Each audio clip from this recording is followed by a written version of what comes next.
told you what to chase, told you how to run the race. Every move was on the page, but I didn't like their way. Counsellor and 2 students, Joseph and Cara. First, you have some time to look at questions 1 to 5.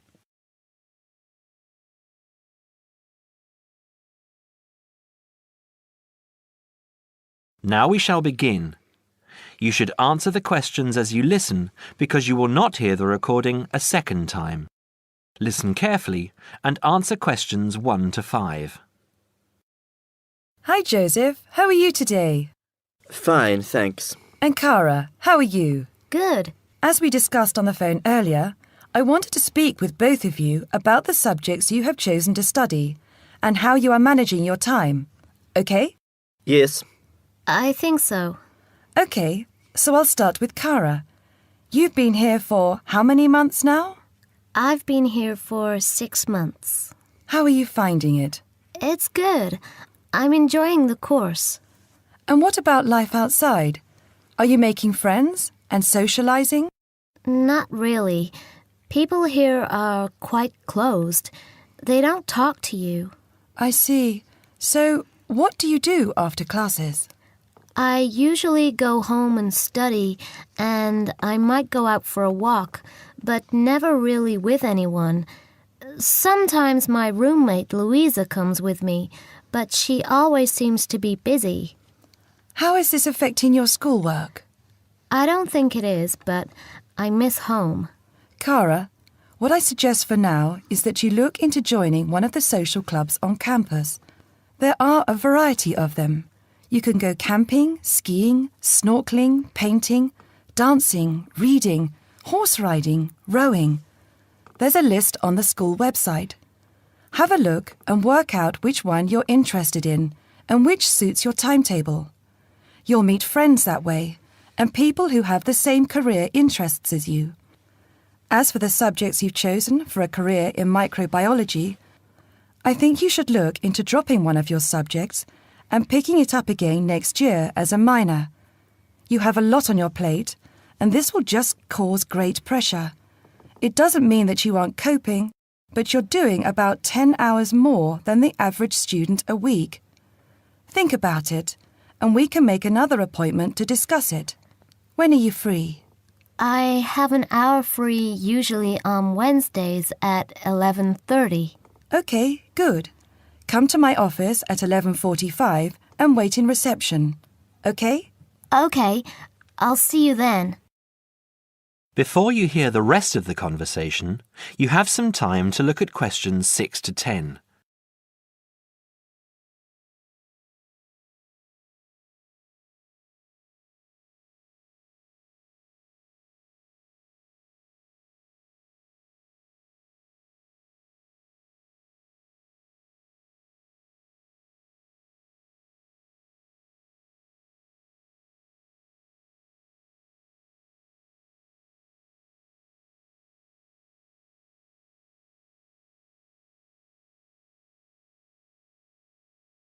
Now listen and answer questions 6 to 10.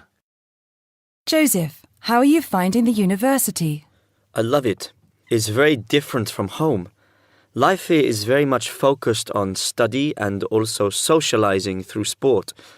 People have been very friendly and curious about my culture. So, you've managed to integrate well? I think so. I've joined the rugby team, something I'd never thought I'd be interested in. And how are your studies going? I think I am doing well. I have a few assignments that need some work, but overall, I'm coping. That's good. I'm happy that you're enjoying the university, but remember, don't let your schoolwork get too far behind, because it will pile up, and before you know it, you will be late handing in work. You know that there's a penalty for handing in work late? No, I didn't. You would have been told at the start of the course, during orientation. I don't remember. You need to remember these things. They are very important. You might be an excellent student, but if you consistently hand in work late, you'll be penalised and you might end up losing your degree over it. That's a lot of years of work, okay? Yes, I'll remember that. And also remember that you have to attend 90% of your classes. So far, you have missed 5 tutorials. Be careful here. These could also cost you your degree. Is there any particular reason you missed these classes? I'd been training for our rugby match the night before and, well, we went out afterwards and I slept past my alarm clock. Joseph, I know this culture must be very different from where you come from, but please try and be a little more conservative with your time. I think maybe you should spend more time on your studies and less time on socializing. The subjects you've chosen are intensive. I want you to spend 3 hours a night studying before you decide to do anything else. I'll make an appointment to see you in a month and we can assess your progress. I'll give you my business card. All my contact details are there. Call me in 3 weeks to organise another meeting. Do you have any questions for me? No, none. OK, I'll see you in a month. That is the end of part 1. You now have half a minute to check your answers.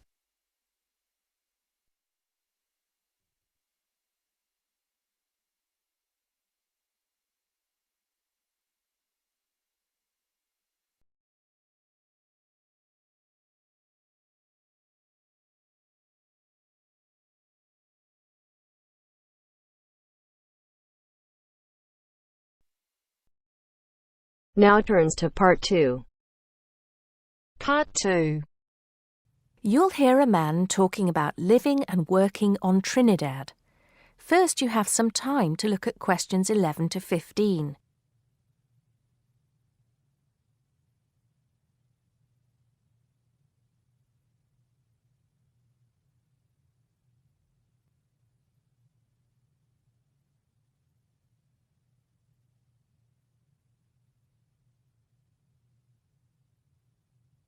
Now listen carefully and answer questions 11 to 15.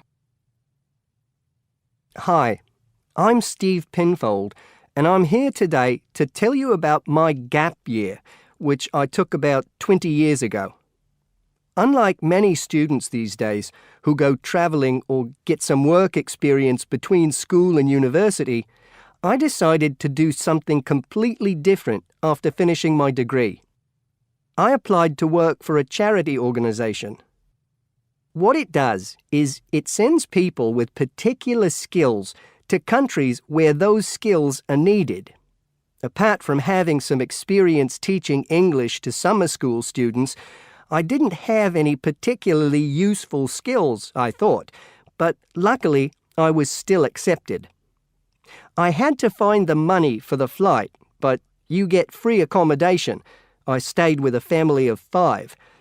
And you do get paid, but not much. It's a bit like pocket money, enough to get by. I worked in an orphanage and taught English at a local school. Where was I? Well, originally I was going to be sent to a village in India, but at the last minute the organisation decided to send me to Trinidad. Now, this is a fascinating place. It's an island in the Caribbean. Well, in fact, the country is actually 2 islands. The smaller one is called Tobago, which is connected somehow to the word tobacco. Anyway, there I was, a young white guy living and working on an island which is mostly a mixture of descendants from Africa and India. The Africans were originally brought over as slaves, and the Indians came later as indentured workers. That means they agreed to come for a specific time, but many of them stayed. There are also some Trinidadians of Chinese and British origin, though the native inhabitants were basically wiped out by colonialization. I myself felt completely accepted and had the time of my life. The language everyone speaks is English, so there was no problem for me there, but some concepts don't quite translate. They're pure Trinidadian. There's the term liming, for example, which means sitting around watching the world go by. Also, there's the famous carnival, when the whole island is taken up in playing mass. For a whole month, around February or March, it depends when Easter is, everyone's busy preparing costumes, practicing calypsos, soca and steel pan music, and most importantly, partying. Before you hear the rest of the talk, you have some time to look at questions 16 to 20.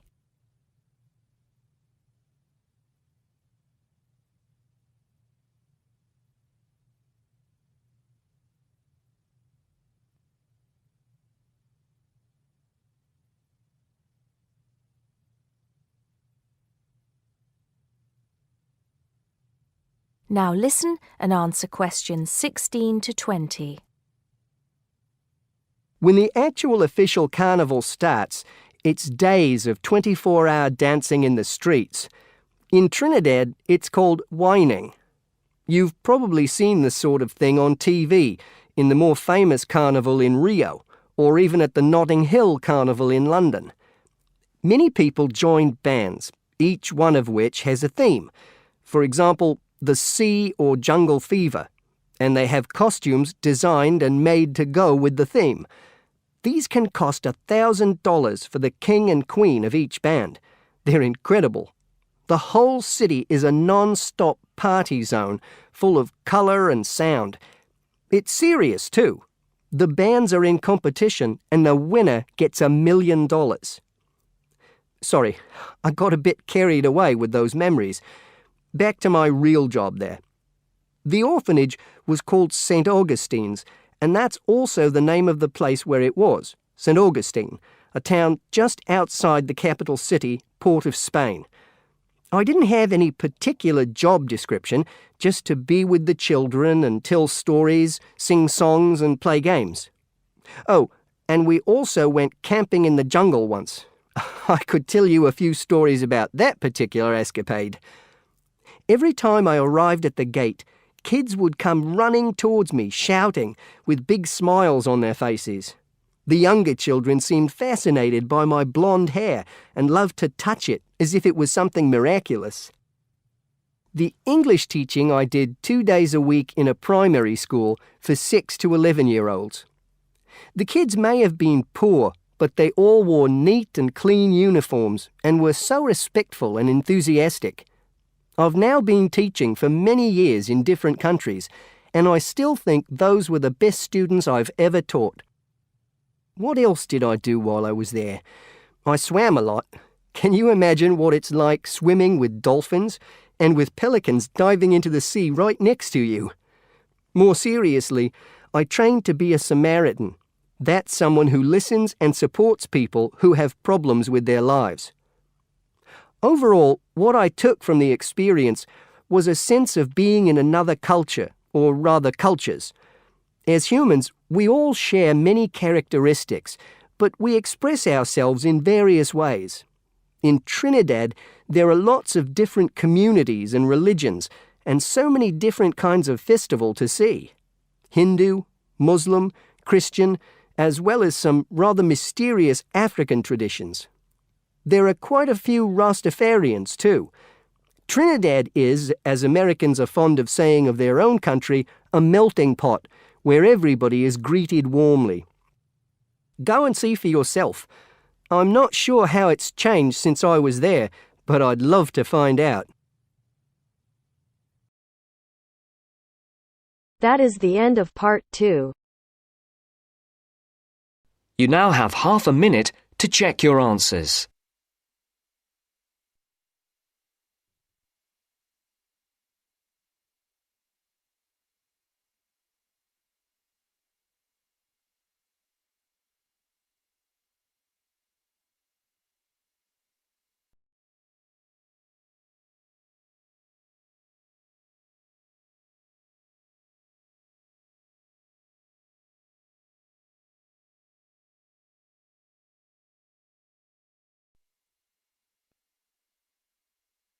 Now turns to part 3.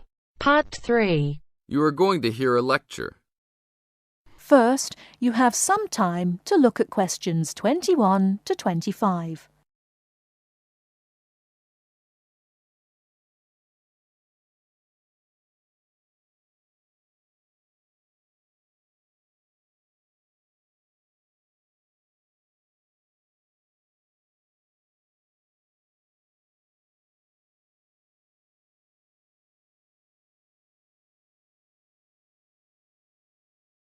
Now listen carefully and answer questions 21 to 25. I'd like to introduce Rebecca Bramwell, an artist and illustrator who has come along today to talk to you all about getting your first job or commission as an artist. Over to you, Rebecca. Thank you for inviting me. I remember when I graduated back in 1983, I was very excited about getting my first commission. My degree was in fine art, and I'd worked long and hard to get it. I was an enthusiastic student, and I never found it difficult to find the incentive to paint. I think as a student,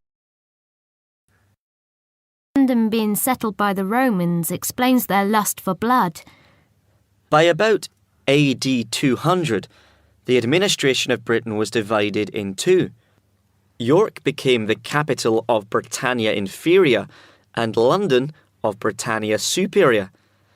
Around the same time, the city also acquired its famous walls, probably about 20 foot high. Why did they build such high walls? It was a protective measure which may have been due to civil war, initiated when Governor Claudius Albinus tried to claim the imperial crown in Rome. Was paganism still predominant then?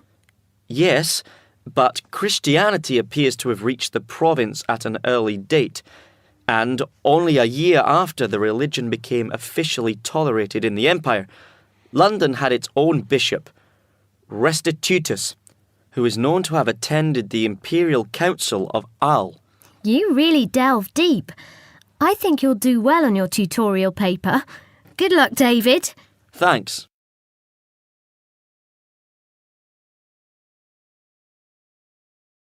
Good morning all. Welcome to our regular lecture on health issues. This series of lectures is organised by the Students' Union and is part of an attempt to help you stay healthy while coping with study and social life at the same time. It's a great pleasure to welcome back Ms. Mary Kirk, who is a professional health advisor and physical education officer. Thank you, Peter, for the introduction. It's a pleasure to be back. Today we're going to discuss the benefits of exercise. University life is hectic and stressful. It also involves a lot of sedentary work, that is, sitting for many hours at a time. What I'd like to focus on is how to approach exercise, not only from the aspect of health benefits, but also as a form of stress relief. I know it's hard to organise your time around studies and socialising, but you can socialise while exercising. If you have an hour free in the morning, afternoon or evening, it would be a good idea to get together with your friends and create a sports team.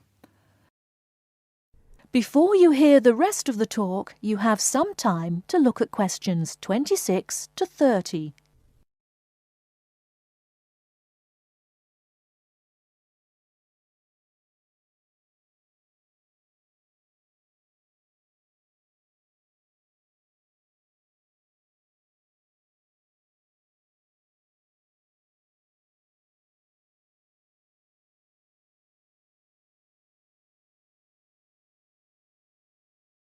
Now listen and answer questions 26 to 30.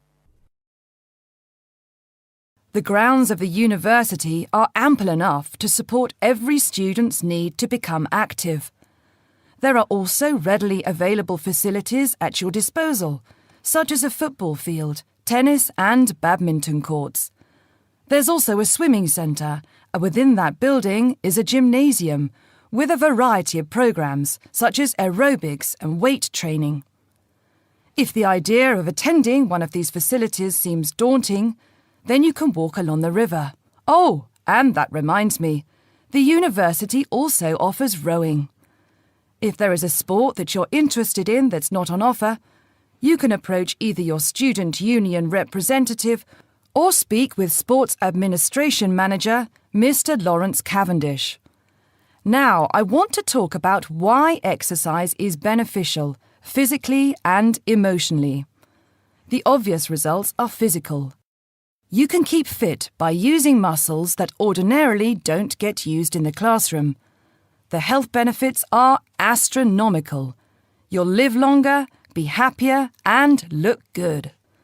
By building muscle, you strengthen your bones, a definite advantage for women in their later stages of life, as women are prone to osteoporosis. It also strengthens your heart. Yes, don't forget your heart is a muscle, and the more exercise you do and the harder you work, the more blood is pumped from your heart to your brain. Now this brings me to the psychological advantages of exercise. When we are active, endorphins are released into our brain. An endorphin is a chemical that is released when your heart rate is pumping beyond its normal capacity. It's the same as adrenaline. You can actually feel when endorphins kick in. You feel a rush, almost a high. The benefits of this are numerous. Your brain works at peak capacity for a longer period of time. Your awareness is maximised, and the fatigue you usually feel at 4 o'clock in the afternoon will be non-existent. In one word, exercise makes you sharp. Now, I'm not saying that you should overdo exercise, because too much of anything can be dangerous. But if you think about your daily routine, you spend about 6 hours a day in lectures and another 2 or more hours studying. That's a long time to be sitting. And that is a long time for your body not to be moving around. So try and find at least 1 hour a day to get some exercise. If you can't fit in 1 hour a day, try 1 hour every second day or half an hour a day. You will see rewards instantly. You'll feel great and look great. This I can promise you. That is the end of part 3. You now have half a minute to check your answers.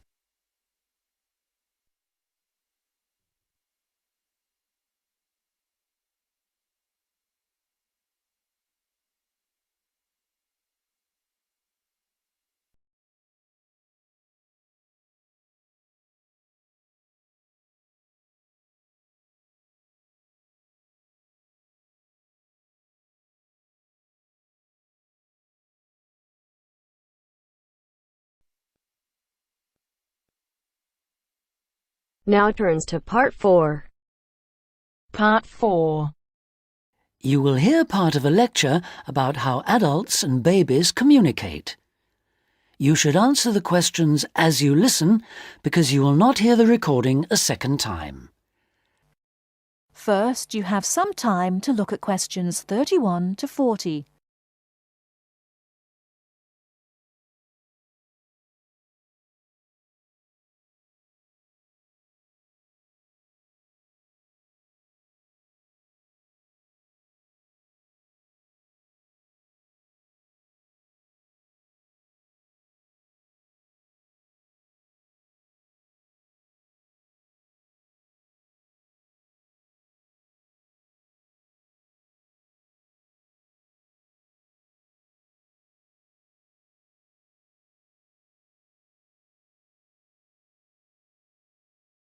Now listen carefully and answer questions 31 to 40.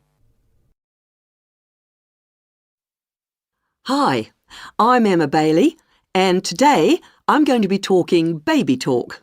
Hopefully, you'll find the subject interesting rather than infantile. I'd like to start by getting you to imagine a scenario. You're in an office or at a family gathering when a mother comes in with her young baby. Like everyone else, you want to see the mother and baby, and you probably want to talk to the baby. How do you do this? What kind of language do you use? Recent research has shown that adults all talk to babies in similar ways. They repeat phrases over and over again in a high-pitched sing-song voice with long vowel sounds.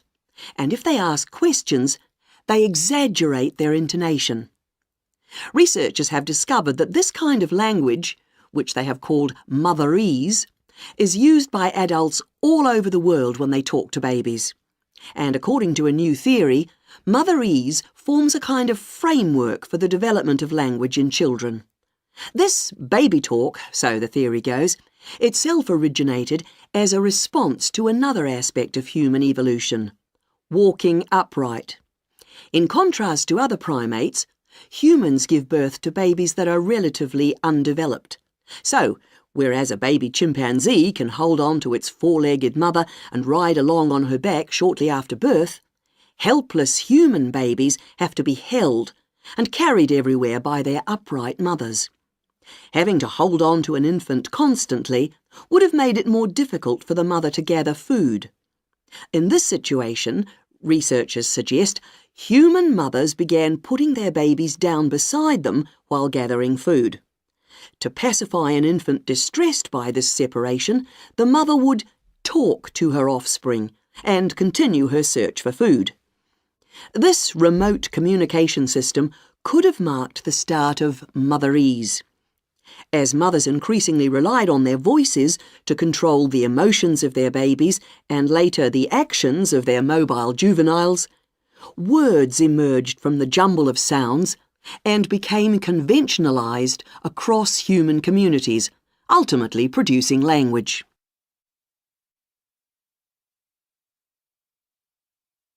Not all anthropologists, however, accept the assumption that early human mothers put their children down when they were looking for food. They point out that even modern parents do not do this. Instead, they prefer to hold their babies in their arms or carry them around in slings. They suggest that early mothers probably made slings of some kind, both for ease of transportation and to keep their babies warm by holding them close to their bodies. If this was the case, they would not have needed to develop a way of comforting or controlling their babies from a distance. It's not only anthropologists, but also linguists who challenge this explanation for how language developed. They say that although the motherese theory may account for the development of speech, it does not explain the development of grammar. Nor, they say, does it explain how the sounds that mothers made acquired their meaning. Most experts believe that language is a relatively modern invention that appeared in the last 100,000 years or so. But if the latest theory is right, baby talk, and perhaps fully evolved language, was spoken much earlier than that. We know that humans were walking upright 1.5 million years ago. This means that mothers may have been putting their babies down at this time and communicating with them in motherese. We can be sure that this is not the end of the story, as anthropologists and linguists will continue to investigate the origins of this most human of abilities, language. That is the end of part 4. You now have half a minute to check your answers.